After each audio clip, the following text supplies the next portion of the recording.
Innal hamdalillah nahmaduhu wa nasta'inuhu wa nastaghfiruh wa na'udzu billahi min syururi anfusina wa sayyiati a'malina.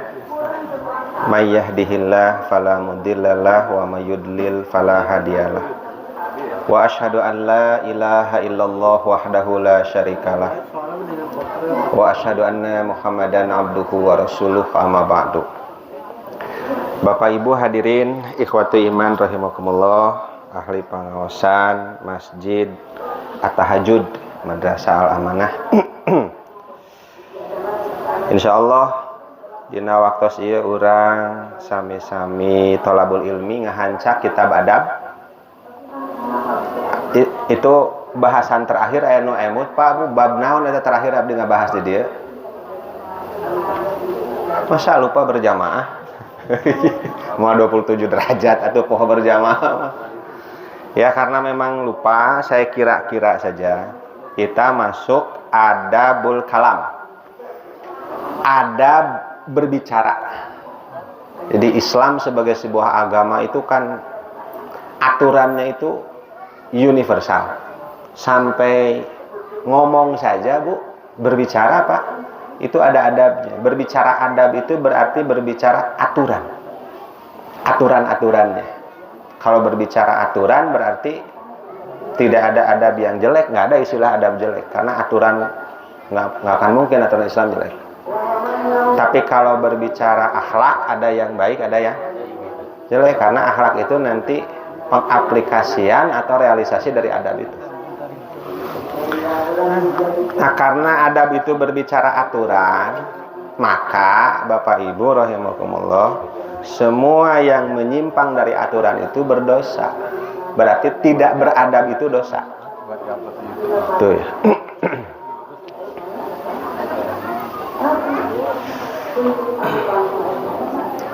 Aduh, iya lampu sebelah hiji mah tinggal ya.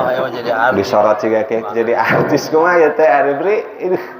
Cang-cang teuing. Lampu mental motor ya. Aduh, ya lamun kieu carana ngadeg-deg ya. Aslinya apa mobil teu persantan? Soalnya ka dia geus ya. Kita teruskan ya, adabul kalam. Ada beberapa dalil Quran dan hadis Nabi Shallallahu Alaihi Wasallam tentang adab kalam itu. Kita mukadimahnya begini. Yang namanya manusia itu kan makhluk Allah, diciptakan oleh Allah. Kemudian Allah berikan berbagai macam fasilitas bagi manusia itu agar bisa mencerap berbagai nikmat Allah itu. Nah, diantaranya nikmat itu ada yang disebut nikmat internal, ada yang disebut nikmat eksternal. Itu bahasa saya begitu. Kalau nikmat internal itu Bapak Ibu, itu yang ada di dalam diri kita sendiri, tubuh dari ujung rambut sampai kaki, itu nikmat internal. Kalau eksternal ya di luar tubuh manusia.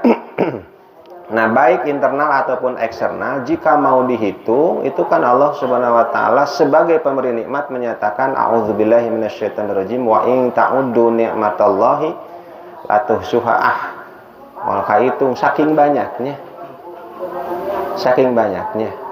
Ya kalau memang tidak bisa kita hitung saking banyaknya, bagaimana kita bisa syukuri kalau begitu? Sedangkan nikmat itu wajib disyukuri. Konsekuensinya akan ada nikmat yang tidak tersyukuri. Kulantaran orang tersadar. Makanya Allah itu Ghafurur Rahim di didinya, orang kedah istighfar itu di situ. Nah, salah satu nikmat internal itu bisa dilihat di Quran surah Al-Balad surah 90 ayat 8 ayat 9. Di sana Allah berfirman, Alam naj'al lahu ainaini wa lisanan wa syafataini. Alituna wa hadainahu najdain. Bukankah kami menjadikan bagi manusia itu ainaini, dua mata. Nah, ini mata itu nikmat internal. Di Ibnu Katsir disebut dengan dua mata itu manusia bisa melihat. Maka Bapak Ibu bisa ningal abdi tiasa? Bisa. Saya bisa lihat Bapak dan Ibu. Kade ulah disebutkan teka tingali, dalain makhluk gaib urang teh. Nah, bisa melihatnya itu adalah satu kenikmatan. Hanya kadang orang itu tidak sadar. Karena sudah terbiasa, terjebak dengan sebuah kebiasaan. Mata teu aneh deui, padahal mata bisa melihat itu kalau diteliti aneh. Di Ibnu Katsir bahkan dihadirkan riwayat bukan hanya sebatas melihatnya wagito ahuma, tapi selimutnya, kelopaknya tiap bapak ibu ngicip nikmat Allah jalan. Tapi terkadang orang kan poho ku nikmat ngicip. Coba bapak ibu pernah tidak menghadiri satu undangan tasakur binikmah, sahibul hajat ditanya, dina raraga naon dia teh? Bisa kene ngicep. Kantos? Padahal teteh nikmat teteh ibu. Lalu kemudian walisanan wasafatain, satu lidah dua bibir, sehingga kita bisa berbicara, bisa ngobrol, bisa ngomong. Jadi setiap bapak ibu ngobrol, berbicara, ngobrol, mengungkapkan sesuatu dengan lidah, eta teh nikmati Allah teh. Cuman kan kadang orang tuh sadar ngomong itu sebagai sebuah kenikmatan pan. Bahkan kieu sebahagian orang mungkin hidupnya itu berkeluh kesah. Sampai ngobrol biasanya teh ngobrol curhat teh ka ustad deui teh. Lebih penting pan gitu. Yang dikeluhkan apa? Kehidupannya. Orang itu mengeluhkan tentang penghasilannya, mengeluhkan tentang keluarganya, mengeluhkan tentang ekonominya, mengeluhkan tentang ini, tentang itu. Pak, pokoknya mah keluhan jeung keluhan we hirupna teh diungkapkan waktu itu nepi sajam 2 jam kan teu karasa. Cek nu nyarita mah, nu ngadengikeun mah kesel teh. Kalau kopi mah. Ngomong tadi kopian mah teh. Aduh nyatunuh kan gitu, tapi dah curhat. Oleh bapak dan ibu itu didengarkan saja ya. Sedang curhat kasusah. Nah, orang yang curhat kasusah itu sampai berjam-jam seperti itu tanpa dia sadari bahwa curhat kasusahna teh kanikmatan. Dia mengutarakan sesuatu dengan lidahnya itu meskipun isinya keluhan hidup, itu kan satu kenikmatan. Coba kabayang orang rek curhat tuh bisa ngomong-ngomong acan pan kasiksa teh. Jadi di situ pun kenikmatan Allah jalan. Hanya mungkin kumahanya jadi katutup kulantaran pola pikirna kasusah jeung kasusah wae. Sampai ngomong kasusah saja kan kenikmatan sebenarnya. Nah, karena berbicara adalah sebuah kenikmatan, mesti kita syukuri. Cara mensyukurinya adalah dengan mentaati adab Islam itu. Aturan Islam dalam berbicara itu. Pertama, adabul kalam ini dikutip Quran surah Al-Hujurat ya.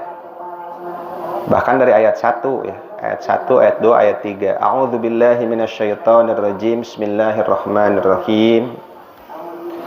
Ya ayyuhalladzina amanu, wahai orang yang beriman, la tuqaddimu baina yadayillahi wa rasulih, janganlah kalian mendahului Allah dan Rasulnya. Kalau mendahului itu pasti di depan.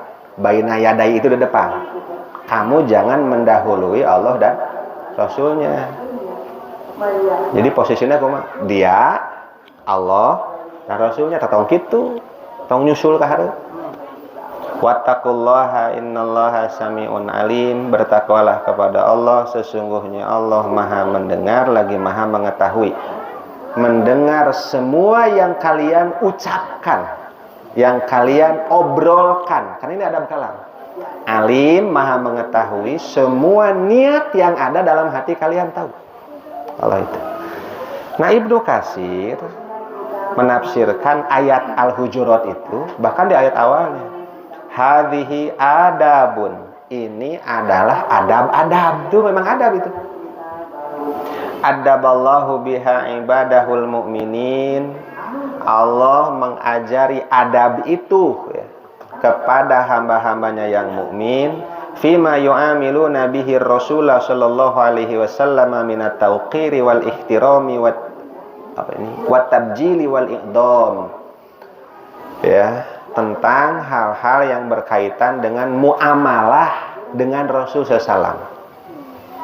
Ya, untuk memuliakan Rasul Sallallahu Alaihi Wasallam. Bagaimana adabnya? Yang pertama, la tuqaddimu baina yadayillahi wa rasulih. Adab muslim itu, apalagi adab mukmin, Pak, jangan mendahului Allah dan Rasulnya. Maksudnya posisinya kedah kieu.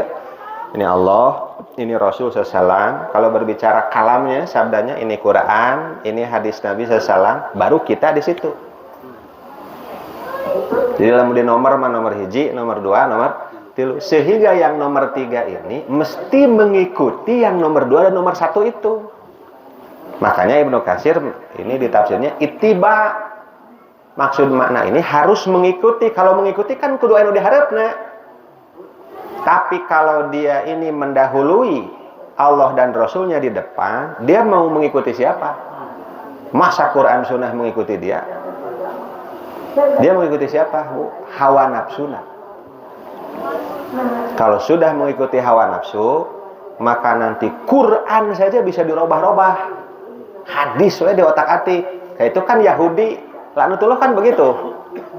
Makanya adab muslim itu mesti samina wa atona. Ittiba, mesti ada yang diikuti. Siapa? Allah dan Rasulnya. Makanya la tuqaddimu baina yadayillahi wa rasuli. Kamu jangan mendahului, nyusul. Entong. Oleh Ibnu Katsir dihadirkan ini sebuah riwayat dari Mu'ad bin Jabal radhiyallahu anhu. Mu'ad itu pernah ditanya oleh Rasulullah SAW. Mu'ad itu Pak Bu seorang sahabat. Ini mubalig namanya, sebagai pentabligh tapi berkeliling, kadang ke Sumatera mencik orang gitu ya. Kadang ke Pulau Jawa, kadang ke Madura, ke Sulawesi, ke mana we gitu. Dakwah itu. Itu pernah ditanya oleh Rasulullah SAW. Bima tahkum? Dengan apa kamu akan menetapkan hukum? Oh, bi kitabillah. Oh, dengan Quran. Fa in lam tajid, kalau kamu tidak dapati dalam Quran bagaimana? Bi sunnati Rasulillah sallallahu alaihi wasallam. Oh, dengan sunnah Rasulullah sallallahu alaihi wasallam. Fa in lam tajid, kalau kamu tidak dapati di sunnah bagaimana? Ajtahidu ra'yi. Aku akan berijtihad dengan akalku. Bukan akal murni, maksudnya bukan. Karena itu Ibnu Katsir menghadirkan riwayat itu sebagai tafsir la tuqaddimu baina yadayillahi war rasul. Berijtihad menetapkan hukum Islam berdasarkan Quran Sunnah itu, meskipun tidak tersurat tapi tersirat. Tamata hirupna ulah kumaha urang, tapi mesti sesuai aturan. Adab-adabnya bagaimana? Orang yang tahu adab itu kan yang suka ngaji. Teu ngaji mah rek kumaha beradab atuh. Tuh ya, maka kita pelajari dari mulai adab makan, adab minum, adab salam, adab tidur saja ada itu. Bapak Ibu ingat kan adab tidur? Geus puguh tidur mah teu sadar aya adabna keneh nya. Eta perlu ngaji teh. Tuh. Tidur kan teu sadar aya adabna keneh. Tuh ya, itu adab pertama. Lalu kemudian kedua, ayat 2 menjelaskan. Ya ayyuhalladzina amanu, la tarfa'u aswatakum fawqa sautin nabi. Jangan kalian mengangkat suara kalian di atas suara nabi. Jangan meninggikan suara di atas suara Nabi sallallahu alaihi wasallam. Kata Ibnu Katsir begini, hadza adabun. Tanin, ini adab kedua. Adab dalam berbicara. Adaballahu bihil mu'minin. Allah mengajari dengannya adab kepada orang-orang yang beriman. Alla yarfa'u aswatakum baina yadayin Nabi sallallahu alaihi wasallam. Jangan meninggikan suara di atas suara Nabi sallallahu atau di hadapan Nabi. Tapi adabnya ini kata Ibnu Katsir ada sabab nuzul. Dikutiplah hadis dari Imam Bukhari, Bu. Tuh, Pak. Ternyata Nabi sallallahu waktu itu kedatangan tamu. Nah, di sisi Nabi ada Abu Bakar dan Umar radhiyallahu anhuma. Lalu ketika tamu itu datang, kata Abu Bakar, "Oh, itu mah ke sana saja, ke orang itu tuh. Baba eta mah ka ditu we cenah." Lalu kata Umar, "Oh, ka ditu we cenah, beda orang itu." Maka kata Abu Bakar, "La aradta illa khilafi." Kamu itu hanya mau menyelisihiku. Nah, maksudnya cek saya ka ditu, kata kamu ke sana. Kata Umar, "Bagaimana?" Ma'aradu khilafaka. Oh, aku tidak bermaksud berbeda dengan kamu, tapi nyatanya kan beda cenah itu. Ramai we teh. Ramai saja itu paguntrang meureun gitu, sampai mengeraskan suaranya Abu Bakar dan Umar radhiyallahu anhum itu. Padahal Nabi sallallahu ada di situ. Makanya turun ayat ini, la tarfa'u aswatakum fawqa sautin nabi. Itu ada Nabi di situ. Bicara jangan keras-keras. Ada Nabi di situ, jangan keras-keras. Wala tajharu lahu bil qaul kajahri ba'dikum li ba'din. Bahkan kalian jangan mengeraskan suara kalian kepada Nabi seperti kalian mengeraskan suara kalian pada sebagian yang lain. Kalaupun mau ngobrol tong disamikeun sareng batur ka Nabi mah. Ya meskipun memang geus layut gitu ya, sudah biasa. Oh, da ieu mah balad abdi atuh cenah. Kan gitu. Ieu mah besan, mungkin merasa begitu ya. Sampai suaranya dikeraskan. Jangan. Antah bato a'malukum wa antum la tash'urun. Amal-amal kalian akan terhapus sedangkan kalian tidak merasakan atau tidak sadar. Maksud ayat ini kata Ibnu Katsir, karena kalau suara kamu melebihi suara Nabi SAW, khawatir Nabi marah. Di sini Nabi ngambek. Kalau Nabi marah, Allah marah. Kalau Allah marah maka a'malukum itu, pahala amalmu itu akan dihapus oleh Allah dan kamu tidak sadar itu. Ini kok menyalahi adab sampai begitu ya, sampai menghapus amal baik. Iya, karena menyalahi adab itu menyalahi aturan Islam. Jadi disebut tidak beradab deh, bukan beda nanti dengan tidak berakhlak ya. Tidak beradab, itu penyimpangan aturan.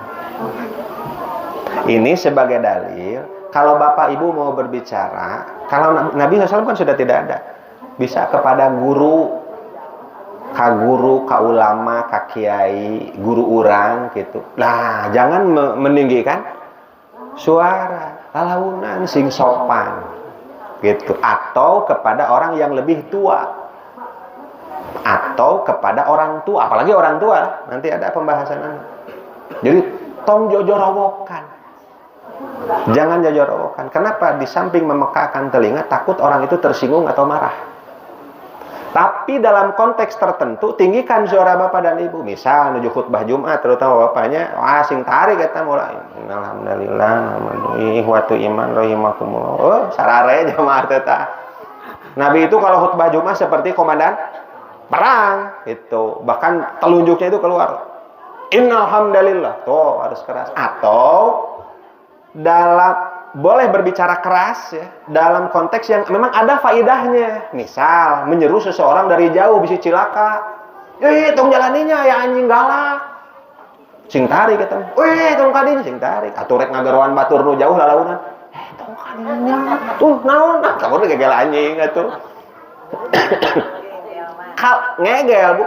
Kalau tidak ada faidahnya tong jojorowokan. Tapi kalau ada faidahnya silakan. Tapi secara umum adab Islam itu harus dipakai. Terlebih kepada guru. Atau kepada orang yang sudah terganggu pendengarannya. Ngobrol kieu mah pan lalaunan we atuh. Tapi mah eta mah ngobrol paduduaan padeukeut ngajorowok nu hiji mah. Ulah waka suudon Pak pusing horeng ieu mah rada we gitu. Urang teu apal mah nama apal nyambung we pan gitu. Majorowok tarik nya teu naon mun kitu mah berfaedah. Ini ada dongengnya. Dongeng sakeudikeun we ubar tunduh. Ada katanya orang mau belanja di hiji warung. Cek batur teh cenah. Eta kade cenah tukang warung teh rada-rada eta mah ieuna cenah. Rada tarik ngajorowok. Oh gitu nya cenah itu balanya mah teh. Punten, rokok sabungkus. Rokok Nestle mentol di. Rokok sabungkus. Datang tukang warung teh. Rokok sabungkus. Ngambek bae teh tukang warung. Jojorowokan sia teh. Siga nu aing torek wae, sabaraha liter meulina cenah. Itu jadi teh nyambung gitu.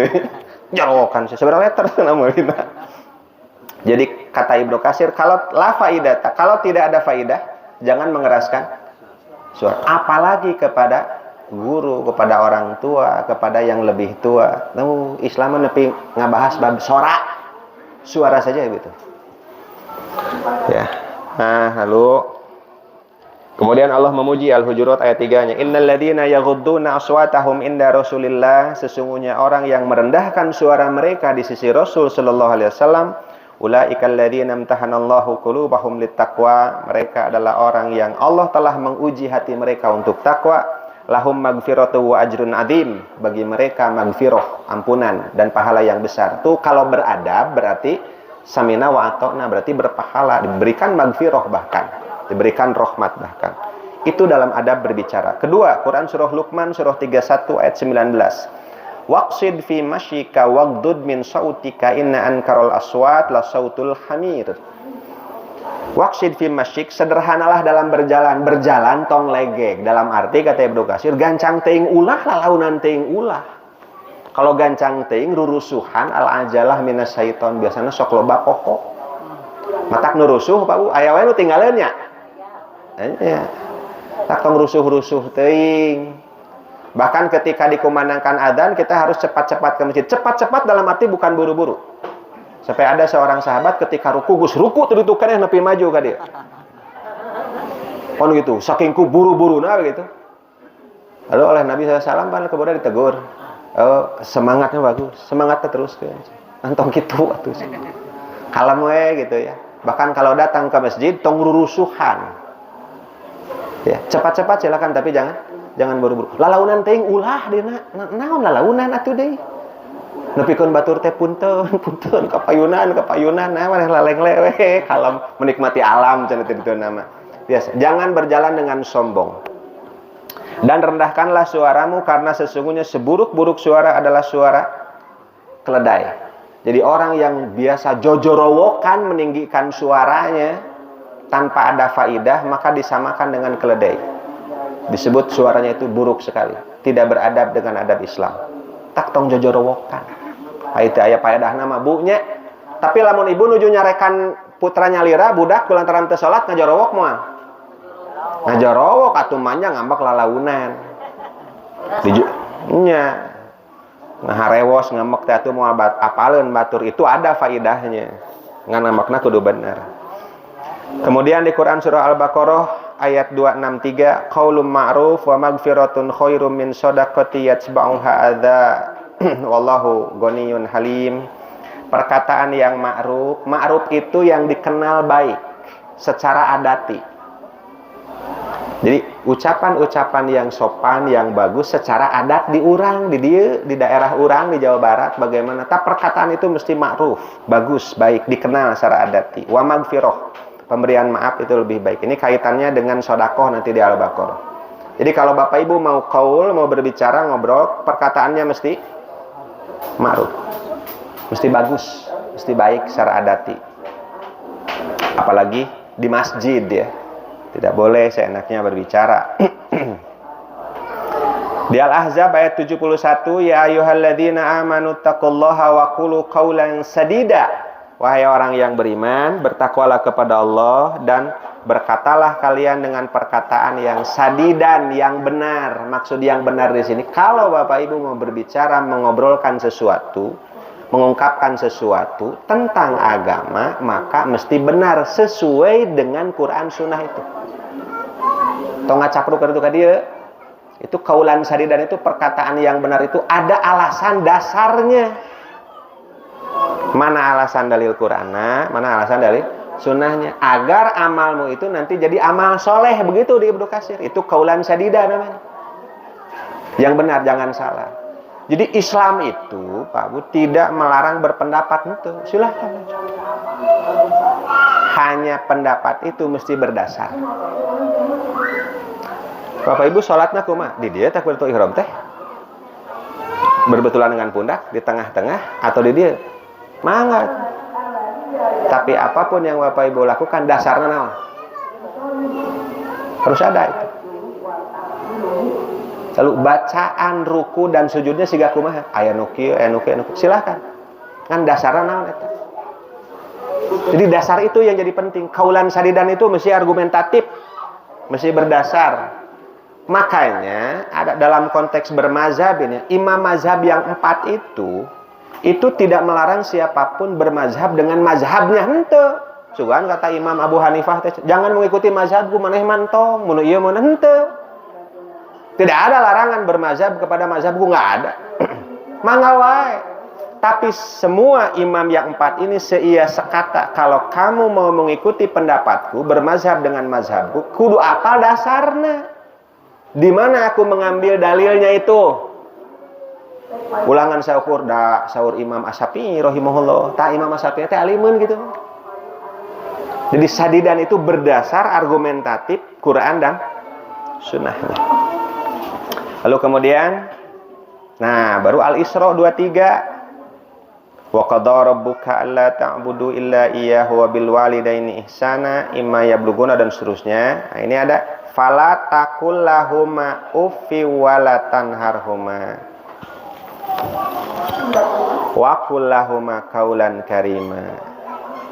Ini adab anak pada orang tua itu dari segi ucapan. Jangan sampai ucapan anak itu menyakiti hati orang tua. Ufin itu diartikan bukan sebenarnya mah itu qaulun qabih, perkataan yang jelek yang bisa menyakiti hati ibu bapaknya. Nulis bahwa bapak si ibu-ibu pernah nyeri hatiku kudu jadi budak. Itu teh hampura karunya, dan anaknya itu juga harus minta maaf. Ada Allah maghfurur rahim orang henteu. Ada begini, Pak Boy, pentingnya adab ini termasuk adab berbicara. Saya pernah didatangi seseorang, curhat teh kieu. Kang cenah abdi teh pun anak itu di sekolah akun itu di sekolah mahal. Sekolah mahal ditebak we dari jelema beunghar. Sekolah sampai dia hafid Quran 5 juz. Masih kelas 2 SD. Naik kelas 3 SD, hafalannya naik sampai 7 juz. Rapotnya ditinggali hade alus, itu udah di sekolah ke, di private ke, di bimbel ke, pokoknya mah di sekolah Islam yang hebat, kan gitu. Tapi yang jadi pertanyaan itu bagaimana Pak? Ibu ceng teh, naon jeung tempat arosanana? Kieu cenah tadi. Tapi ta budak teh cenah, pinter mah pinter.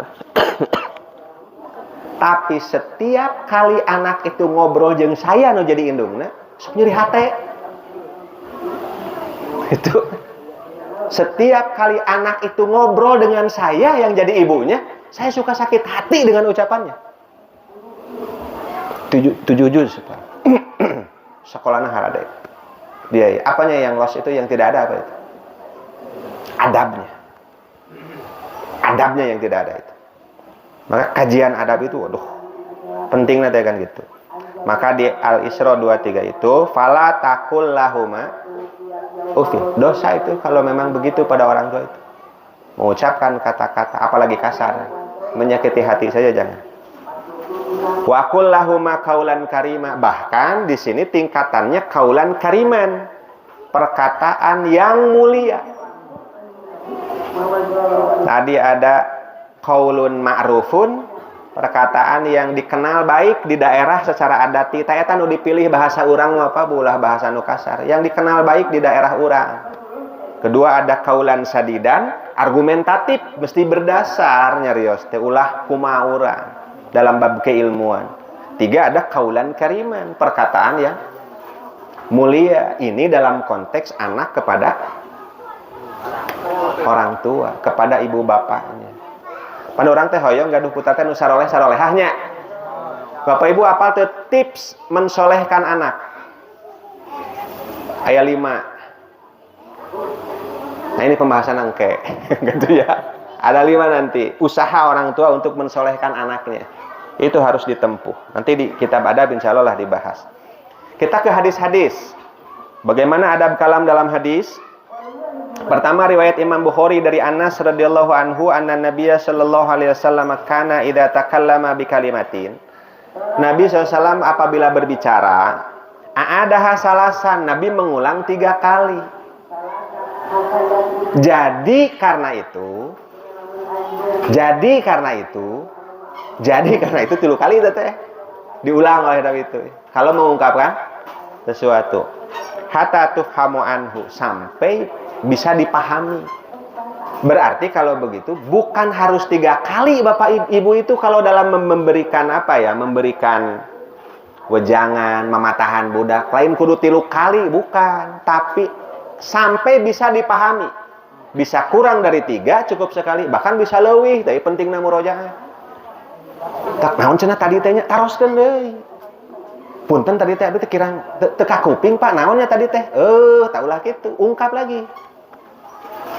Lotek 2, nu hiji malada karetna 2 kan gitu, udah budak teh lieureun atuh. Kalau bapak pesanan teh anu ieu mah ulah di bawangan, tah ieu mah ieu etik segala rupa teh nya cukup sakali nerangkeun teh teh. Aduh teu kahartieun ku budak teh. Bapak Ibu ulangi lagi, mun kerang-kerung keneh ulangi lagi. Ieu katinggalina karung Bapak Ibu teh. Cuman moal diulang da waktuna habis. Payahna we kudu rada mikir. Jadi bukan mesti mengulangi 3 kalinya, tapi pilih kalimat yang sederhana yang bisa dipaham. Pan biasana aya jalmi teh mun ngobrol ngalor ngidul ka ditu heula ka mana heula kan gitu. Padahal intina mah saeutik teh. Gus panjang-panjang ngobrol diajak ngobrol teu ngarti deui. Coba lamun disimpelkeun. Pak, mamah teh yang jalan-jalan geus lila, mamah teh teka lembur. Cukup kitu atuh. Ieu mah, Pak, cobi Bapak emut-emut.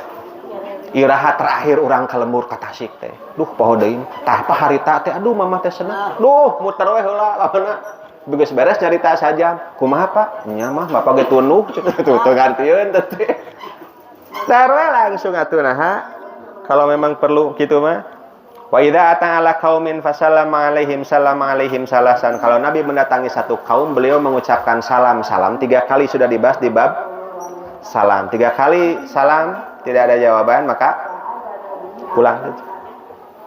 Nih ya. Jadi di hadis Nabi, berbicara itu harus bisa dipahami orang banyak. Ulah lelegegan abong intelektual ya, abong akademisi, mau ke bahasa-bahasa tingkat tinggi. Nepikeun jamaah teh teu ngarti. Sederhana we Pak buat. Apa-apa sareng Ibu bala-bala? Cukup ku kitu ge Kang. Mun abdi ngobrolkeun bala-bala, gehu, cireng, mana usah dikit teh naon itu teh? Cilok, cilor, cibay, arapanya. Bahasa eta nu dipake lah, nu gara rampang, yang sederhana bahasa mah. Sederhanakeun. Ngan nyederhanakeun teh hese eta teh. Dari Aisyah radhiyallahu anha qalat kana kalamu Rasulillah sallallahu alaihi wasallam kalaman faslan yafhamuhu kullu man sami'ahu. Riwayat Abu Daud bahkan diterangkan kata Aisyah radhiyallahu anha, perkataan Nabi, ucapan Nabi itu ucapan yang faslan, jelas. Tidak mengam, jelas ucapannya. Kanan, kiri, lurus, mundur, jelas gitu ucapannya. Tekar-tekar dia. Sampai setiap orang yang mendengar bisa paham. Setiap orang yang mendengar bisa paham. Da ieu mah geus diterangkeun sababaraha kali, geus disederhanakeun eta murid teu ngarti keneh wae. Nu salah saya. Kan gitu ya. Geus diterangkeun sababaraha kali, teu ngarti keneh wae. Nu salah saya. Bawa salah ngadoana.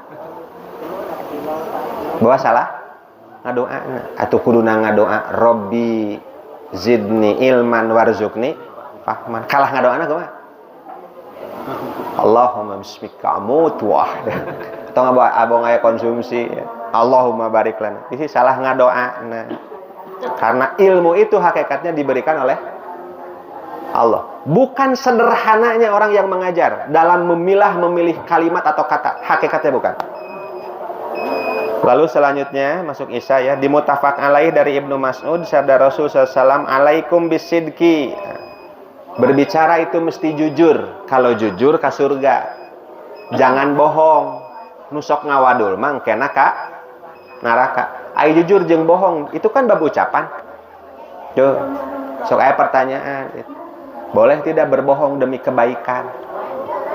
Ku ngabohongna gitu baik. Lalu kemudian riwayat Imam At-Tirmidzi dari Aisyah terakhir ya. Makana Rasul sallallahu alaihi wasallam yasrudu sardakum hadza walakinnahu kana yatakallamu bikalamin yubayyinuhu faslun yahfazuhu man jalasa ilaihi. Nabi kalau berbicara itu tidak cepat-cepat. Matang ketenya lamun ka ditu jalanna belok ka kanan terus ka kiri dinya sukan terus ka dinya. Terus naik deh ujang gitu ke kanan, aduh gancang-gancang teuing, kalem santai. Jadi Bapak Ibu rahimakumullah, nanti minggu depan bawa buku tulis. Kemudian setelah itu bawa air minum sendiri. Dan yang ada alergi karena kita akan mabit di sini, mondok ya gitu. Harap bawa obat-obatan pribadi. Tak itu contoh nate. Sampai Islam mengajarkan kitu Pak Bu coba. Hebatnya Islam gitu. Agama sampai mengajari bagaimana adab orang berbicara. Jadi Bapak Ibu isutanya datang jam 8, itu tong hilap ya baik kalau terus kan wah gancang-gancang tik. Nu kitu we diatur. Nabi berbicara tidak terlalu cepat. Bahkan berbicara sangat jelas, yahfadzuhu man jalasa ilaihi, daya pintarna Nabi memilih kata sampai orang yang duduk bersamanya bisa hafal apa yang diucapkan Nabi. Saking gampang nginget-ngingetna, dipilih kata-kata Nabi gitu. Itu kan dalam berdakwah juga Pak bunuh hese metodologi. Dengan tema yang sama, penyampaian bisa beda. Temanya di sini di masjid ini adab kalam, di masjid yang lain juga adab kalam. Temanya sama, penyampaian bisa beda karena mesti disesuaikan dengan audiens. Dipilih tak eta hese nak dakwah teh di situ, memilih metodologinya, ya. Nah, itu Bapak Ibu rahimakumullah dalam adab kalam, ya. Mudah-mudahan kita bisa aplikasikan dalam kehidupan sehari-hari dan jadi kebiasaan atau akhlak. Gitunya, sami'na wa ata'na ghufranaka rabbana wa ilaikal masir. Aqulu qouli hadza wa astaghfirullah li wa lakum. Wassalamualaikum warahmatullahi wabarakatuh.